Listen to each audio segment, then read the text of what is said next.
আসসালামু আলাইকুম। এখন শুনবেন সংবাদ শিরোনাম।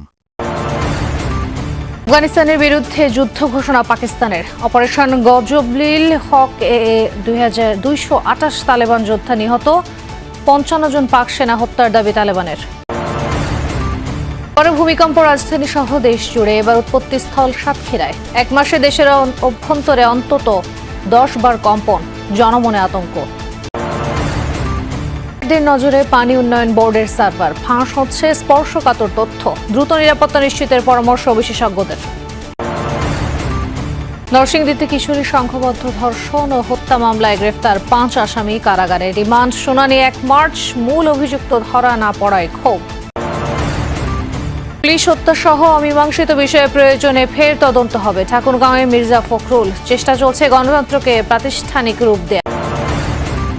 ছুটির দিনে জমজমাট অমর একুশে বইমেলা, শিশু প্রহর আর চিত্রাঙ্কন প্রতিযোগিতা ঘিরে উৎসব মুখর প্রাঙ্গণ। এতক্ষণ শুনছিলেন সংবাদ শিরোনাম, এবার বিস্তারিত। পাকিস্তানের চালানো অপারেশন গজবলিল হকে প্রকম্পিত আফগানিস্তান। অভিযানে এখন পর্যন্ত ২২৮ তালেবান যোদ্ধাকে হত্যার দাবি করেছে পাক সামরিক বাহিনী। আফগানিস্তানের বিরুদ্ধে যুদ্ধ ঘোষণার পর বিমান হামলা জোরদার করে ইসলামাবাদ, যাতে ধ্বংস হয়েছে ৭০টির বেশি তালেবান কমান্ড পোস্ট। এর আগে সীমান্তবর্তী প্রদেশগুলোয় প্রথম হামলা চালায় তালেবান যোদ্ধারা। তাদের দাবি ১৮টি সেনা চৌকি দখল করা হয়েছে। সংঘাতে প্রাণ গেছে ৫৫ পাক সেনা সদস্যের। মূলত সন্ত্রাস বিরোধী অভিযানকে ঘিরেই প্রতিবেশী দুদেশে ছড়ালো উত্তেজনা।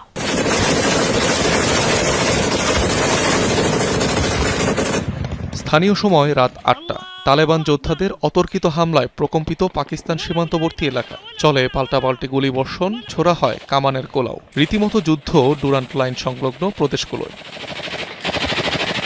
আফগান সীমান্তে চালানো সাম্প্রতিক হামলার জবাবে বৃহস্পতিবার রাতে পাকিস্তানের বিরুদ্ধে অভিযান শুরু করে তালেবান। খোস্ত, পাকতিয়া, নুরিস্তান, কুনার সহ বেশ কয়েকটি এলাকায় মিলেছে সংঘাতের খবর। কমপক্ষে ১৮টি পাকিস্তানি মিলিটারি পোস্ট দখলে নেওয়ার দাবি তালেবান যোদ্ধাদের।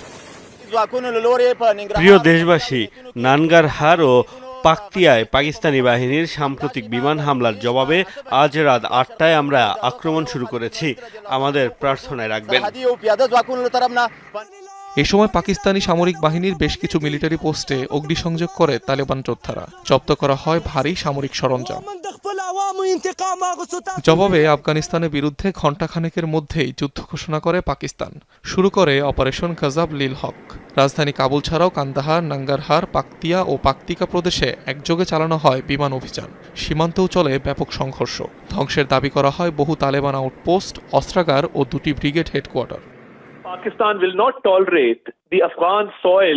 আফগান ভূখণ্ড ব্যবহার করে পাকিস্তানের বিরুদ্ধে সন্ত্রাসবাদ সহ্য করা হবে না। উপযুক্ত জবাব দেয়া হবে। পাকিস্তানের সশস্ত্র বাহিনী কাবুল, কান্দাহার, পাকতিয়ায় খুবই সফল হামলা চালিয়েছে। তালেবানের গুরুত্বপূর্ণ সামরিক স্থাপনা ধ্বংস করা হয়েছে। নিষিদ্ধ ঘোষিত তেহরিকে তালেবান বা টিটিপি ও ভারত সমর্থিত বিভিন্ন প্রক্সি বাহিনীকে সমর্থন দেওয়ার অভিযোগে দীর্ঘদিন ধরেই পাকিস্তান আফগানিস্তানের মধ্যে সাপে নেউলে সম্পর্ক। আফগানিস্তানের সাথে পাকিস্তানের যুদ্ধকে কেন্দ্র করে শঙ্কায় দুই দেশের সীমান্ত এলাকার সাধারণ মানুষ। ভয়ে আতঙ্কে এলাকা ছাড়ছেন আফগানিরা। যুদ্ধবিধ্বস্ত দেশটির মানুষদের শঙ্কা, যুদ্ধ দীর্ঘায়িত হলে খাদ্যসহ নিত্যপণ্যের ভয়াবহ সংকট দেখা দেবে। এ অবস্থায় তাদের আহ্বান, সংঘাত বন্ধ করে দ্রুত আলোচনায় বসা। যদিও তালেবানদের ওপর সেনা অভিযানকে স্বাগত জানিয়েছে পাকিস্তানরা। পাক আফগান সীমান্তবর্তী এলাকা জুড়ে আতঙ্ক আর অনিশ্চয়তা। রাতভর গোলাগুলি, ক্ষতিগ্রস্ত ঘরবাড়ি আর বাস্তুচ্যুত পরিবার, সব মিলিয়ে ভীতিকর পরিস্থিতি জনপদ জুড়ে। আফগান সীমান্তে বাসিন্দারা বলছে, রাজনৈতিক ও নিরাপত্তা ইস্যুর দ্বন্দ্বে বারবার ক্ষতিগ্রস্ত হন সাধারণ মানুষই। সীমান্ত বন্ধ হয়ে গেলে থেমে যায় ব্যবসা বাণিজ্য, বন্ধ হয় পণ্য পরিবহন, ক্ষতিগ্রস্ত হয় দিনমজুর ও ক্ষুদ্র ব্যবসায়ীরা। গত রাত থেকে সীমান্তে থাকা সকলেই উদ্বিগ্ন। আমরা উভয় দেশের কাছে সীমান্ত খুলে দেওয়ার আবেদন করছি। আমরা দরিদ্র মানুষ। এই সীমান্ত থেকে আমরা আমাদের জীবিকা নির্বাহ করি। এখন আমাদের জীবিকাও বন্ধ হয়ে গেছে। যখন ঘটনাটি ঘটে তখন আমরা সবাই ঘুমিয়েছিলাম। আমি খুব অল্পের জন্য বেঁচে গেছি। আমার পরিবারের অনেকেই ধ্বংসস্তূপের নিচে আটকা পড়েছিল। বিশ্লেষকরা বলছেন, রাজনৈতিক ও নিরাপত্তা ইস্যুতে উত্তেজনা বাড়লেও সাধারণ মানুষ মূলত শান্তিপূর্ণ সমাধান চান। যুদ্ধের বদলে সংলাপের আহ্বান জানাচ্ছে দেশটির সাধারণ নাগরিকরা। পাকিস্তানে অবশ্য ভিন্ন প্রতিক্রিয়া দেখা গেছে। দেশটির অনেক নাগরিক সামাজিক যোগাযোগ মাধ্যমে ও রাস্তায় নেমে সেনাবাহিনীর হস্তক্ষেপকে সমর্থন জানিয়েছে। তাদের মতে সীমান্ত নিরাপত্তা নিশ্চিত করতে এই অভিযান প্রয়োজন ছিল। খুব ভালো করেছে, এটা আমাদের দেশের জন্য একটা ইতিবাচক অগ্রগতি। আমাদের পাকিস্তানি সেনাবাহিনী দুর্দান্ত কাজ করেছে, আমরা খুব খুশি। পাকিস্তান একদম সঠিক কাজ করেছে। আফগানরা আক্রমণ করছিল, তাই পাকিস্তান প্রতিশোধ নিয়েছে, এটা ভালো। তারা পাকিস্তানিদের হত্যা করছিল, শেষমেশ আমরা জবাব দিতে পেরেছি। তবে বিশ্লেষকরা সতর্ক করছেন, সংখ্যা যদি দীর্ঘায়িত হয় তাহলে তা দুই দেশের অর্থনীতি ও আঞ্চলিক স্থিতিশীলতার জন্য বড় ঝুঁকি হয়ে উঠতে পারে। আর যুদ্ধের সবচেয়ে বড় মূল্য দিতে হয় সাধারণ মানুষকে। পাকিস্তানি সহ দেশের বিভিন্ন স্থানে আবারও ভূমিকম্প অনুভূত হয়েছে। ঘন ঘন কম্পনে জনমনে বাড়ছে উদ্বেগ। চলতি মাসের প্রথম 27 দিনে 10 দফা ভূমিকম্পন। আবহাওয়া দপ্তরের তথ্যে জানা গেছে, শুক্রবার দুপুর 1:52:29 সাতক্ষীরার আশাশুনি উপজেলার শ্রীউলা ইউনিয়ন কেন্দ্রে 5.4 মাত্রার ভূমিকম্প আঘাত হানে।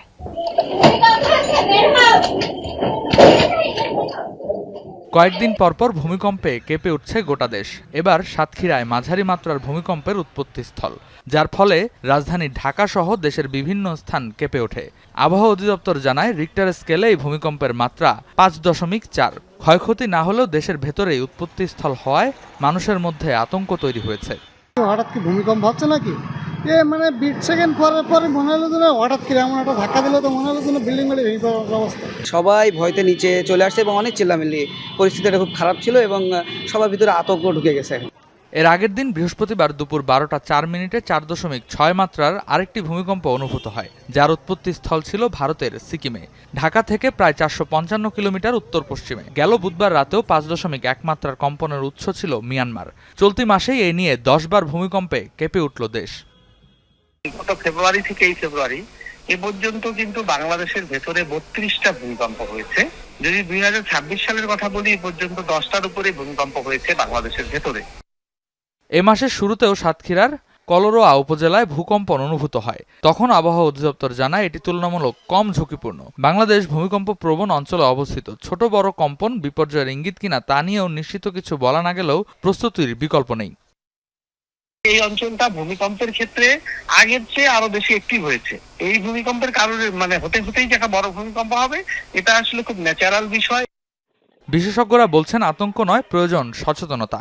ভবন নির্মাণে বিধিমালা এবং ব্যক্তিগত নিরাপত্তা প্রস্তুতি জোরদার করেই দুর্যোগ মোকাবেলা করতে হবে। উন্নয়ন বোর্ডের সার্ভার থেকে ফাঁস হচ্ছে স্পর্শকাতর তথ্য। গত 14 ফেব্রুয়ারি একটি সাইবার থ্রেট ইন্টেলিজেন্স প্ল্যাটফর্মে বিষয়টি ধরা পড়লেও সুরাহা হয়নি। পাওয়ার দাবি, তাদের সার্ভার এখনও সুরক্ষিত।